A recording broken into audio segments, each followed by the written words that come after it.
Welcome, I'm the Conspiracy Man.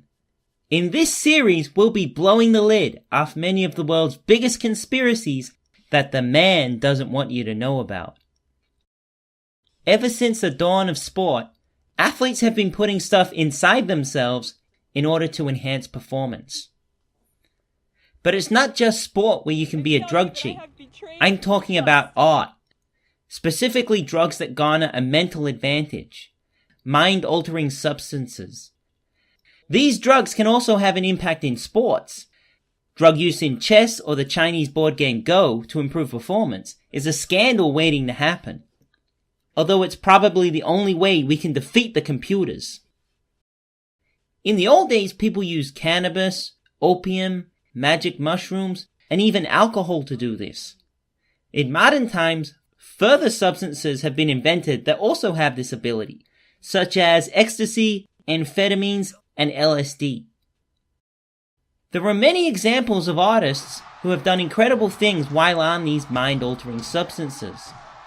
Vincent van Gogh drank absinthe. Charles Dickens used opium. Visionary science fiction writer Philip K. Dick had many struggles with drugs such as amphetamines. Stephen King wrote some of his greatest works while off his face on a cocktail of various substances. And surrealist artists have often used drugs to help them reach a state of mind in which to create their weird art. It's even more prevalent in music. The Beatles? I Am the Walrus, Yellow Submarine, Lucy in the Sky with Diamonds. The Beach Boys? Good vibrations indeed.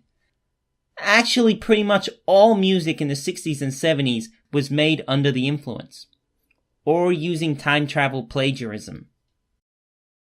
What's wrong with these so-called creative people? Surely you're a bit of a hack if you have to get off your nut to do your best work.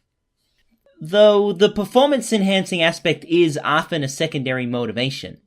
These creative types tend to like getting high. I will also admit, just because they took these substances doesn't mean these help them create their work. Some of this is coincidence, but a lot isn't. The altered states of mind these drugs give can unleash a torrent of manic creativity or lucid state of mind that the artist might have struggled to achieve otherwise.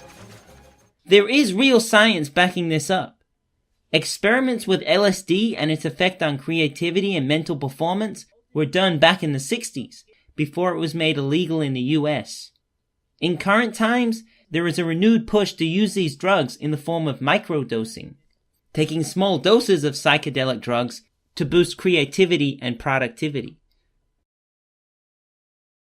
Some might argue that this isn't a problem.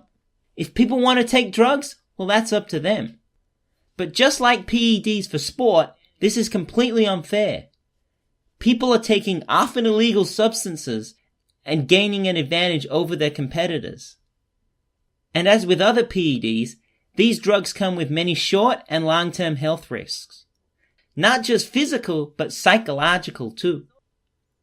There's also the message this sends to kids that cheating is the way to go. This is more of a problem in sport, as little kids, especially girls, don't want to grow up to be a Lindsay Lohan or a Miley Cyrus. They want to be like a Serena, or a Serena. There's a ridiculous double standard here. Barry Bonds will never get into the Baseball Hall of Fame, but look at the Rock and Roll Hall of Fame, full of artists who were on mind-bending drugs and who possibly in those states, and partly due to those states, composed their magnum opuses. What are the authorities doing about this? Sure, drugs like LSD and weed are illegal, but steroids are illegal, aside from for medical use, and that hasn't stopped the use of them being a major problem in sports. The same rules that apply to athletes should apply to artists. They are, after all, called performance-enhancing drugs. I've written about this specific issue to former World Anti-Doping Agency chief, Dick Pound, and he replied that he was looking hard to thrust his head into this. I won't be satisfied until random drug testing of artists. I want to see Kanye West urinating into a specimen cup. I want to see Meryl Streep walking the Oscars red carpet and suddenly someone come up and swab a Q-tip in her mouth. Provided I am not suspended by water, I shall return. What deep conspiracy will I be hallucinating about while on an acid trip? Well, let me just say, 11/9. Sorry, wrong date format. 9/11. Scared? You should be.